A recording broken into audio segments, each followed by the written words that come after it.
죽을 때까지 돈이 끊기지 않는 부자의 관상 특징이 있다고 했습니다. 그것은 균형과 조화를 이룬 관상이라고 했습니다.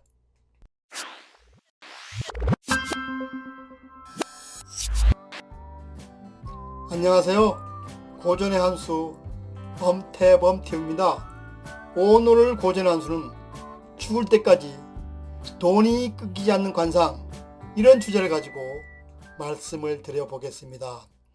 모든 사람들은요, 부자가 되기를 원합니다. 하지만 부자가 되는 사람은 그리 많지가 않습니다.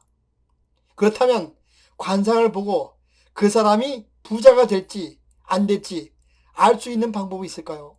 예로부터 전해져 오는 관상가들 말에 의하면요, 죽을 때까지 돈이 끊기지 않는 부자의 관상 특징이 있다고 했습니다. 그것은 균형과 조화를 이룬 관상이라고 했습니다. 관상에서 가장 중요한 것은요, 균형과 조화입니다. 얼굴 각 부분이 아무리 좋아도 균형과 조화가 맞지 않으면 아무 소용이 없습니다. 그래서 이번 시간은 부자들만이 가지고 있는 얼굴은 어떻게 균형과 조화를 이루는지 자세히 말씀을 드려보겠습니다. 관상학에서는 죽을 때까지 돈이 끊기지 않기 위해서는요, 8대 8소라 해서 8가지 크고 작음이 적절히 조화와 균형을 이루어야 한다겠습니다. 첫째, 8대, 즉 8가지 큰 거에 대해서 말씀을 드려보겠습니다. 8대란요, 머리와 얼굴, 눈, 귀, 코, 입, 몸 등 7가지 부위가 크면서 목소리도 큰 것을 8대라고 합니다. 눈이 크면요, 정신이 빼어난 것이 필요합니다. 코가 크면요, 콧등이 높아야 하며, 입이 크면요, 양쪽 입꼬리가 위로 올라가야 한다는 것입니다. 그리고 귀가 크면요, 귓바퀴가 또렷해야 하고, 머리가 크면 이마가 솟아야 한다는 것입니다. 또한 목소리가 크면요, 음량이 여운이 있고 맑아야 한다는 것입니다. 그리고 얼굴이 크면 얼굴 각 부분이 뚜렷해야 한다는 것입니다. 그리고 몸이 크면 3정, 즉 얼굴을 3등분해서 얼굴의 각 부분의 면적이 같아야 좋은 관상이라고 봅니다.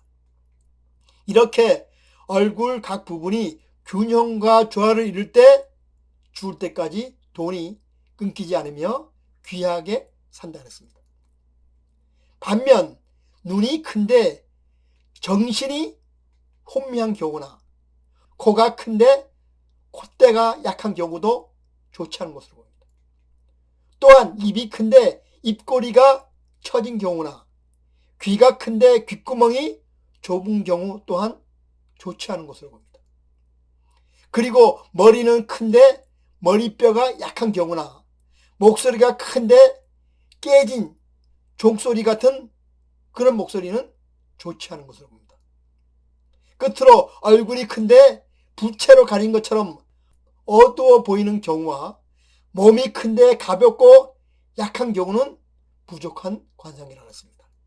이렇게 각 부분이 균형과 조화를 이루지 못하면 빈천하고 어렵게 이 세상을 산다 그랬습니다. 둘째, 8소 8가지 작은 것에 대해서 말씀을 드려보겠습니다. 8소란요, 머리와 얼굴, 눈, 코, 귀, 입, 몸이 작으면서 목소리가 작은 것을 8소라고 합니다. 눈이 작으면요, 빼어나고 길어야 하며, 코가 작으면요, 콧대가 높아야 합니다. 입이 작으면 입꼬리가 각이죠, 뚜렷해야 하며, 귀가 작으면 귀의 테두리가 단단하고 빛이 나야 합니다. 또한 머리가 작으면요, 두각, 즉 머리의 형태가 분명해야 하며, 목소리가 작으면 배에서 나오는 듯 울림이 있어야 한다는 것입니다. 끝으로 얼굴이 작으면 당당하게 보여야 하며, 몸이 작으면 단정하고 엄숙해 보여야 한다는 것입니다. 결론적으로 이런 팔대와 팔소를 같이 조합하여 살펴보면 이렇습니다. 첫째, 눈이 크더라도 혼탁하지 않아야 하고 눈이 작더라도 빼어나게 길어야 한다는 것입니다. 눈은 세장안이라고 해서요, 가들면서 긴 눈을 최고의 눈으로 봅니다.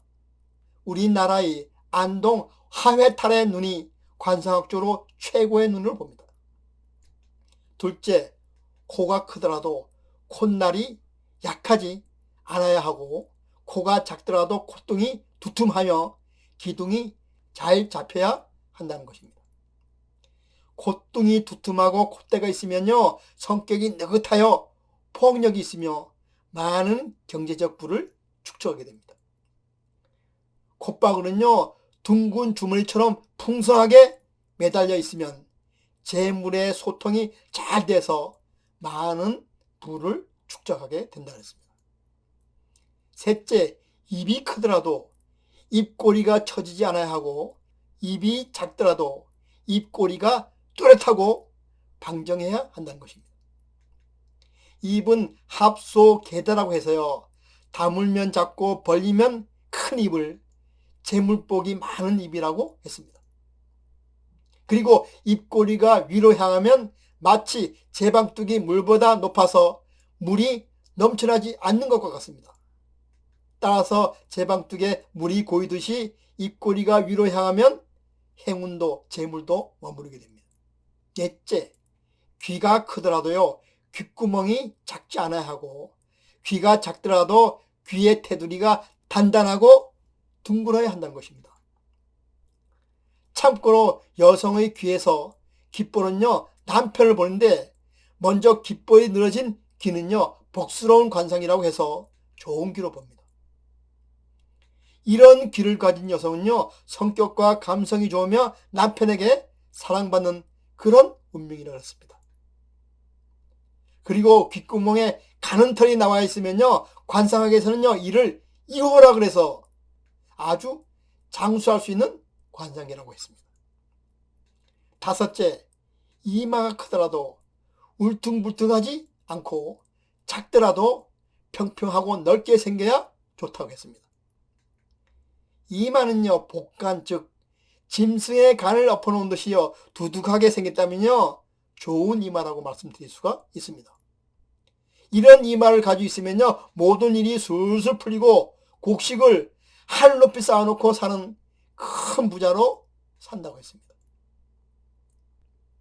여섯째, 목소리가 크더라도요, 깨진 종소리처럼 처량하게 들리지 않아야 하고 목소리가 작더라도 울림이 있고 맑아야 한다고 했습니다.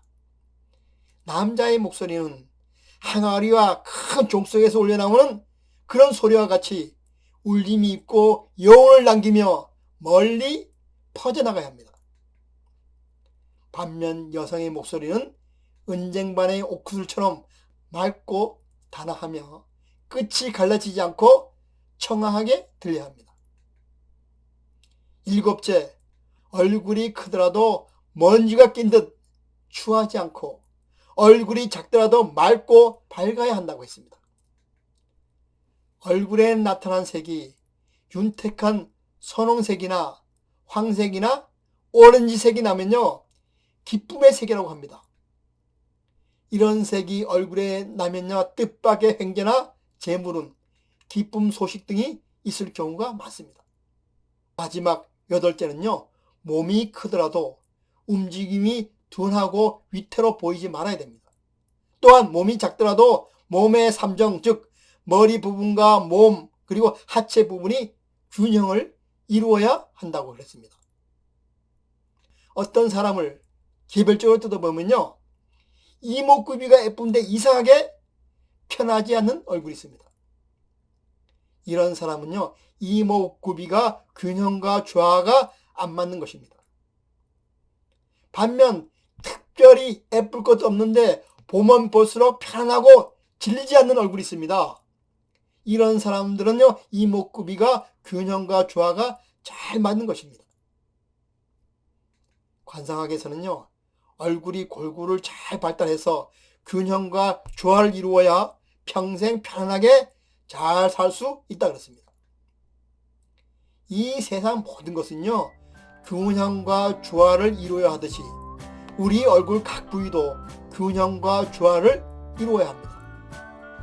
따라서 오늘 방송 내용 중 8가지 중 크고 작음이 서로 적절히 균형과 조화를 이룰 때 비로소 부귀영화가 나에게 찾아오게 됩니다. 그럼 오늘 방송은 여기서 마치고 다음 시간에 다시 찾아뵙도록 하겠습니다.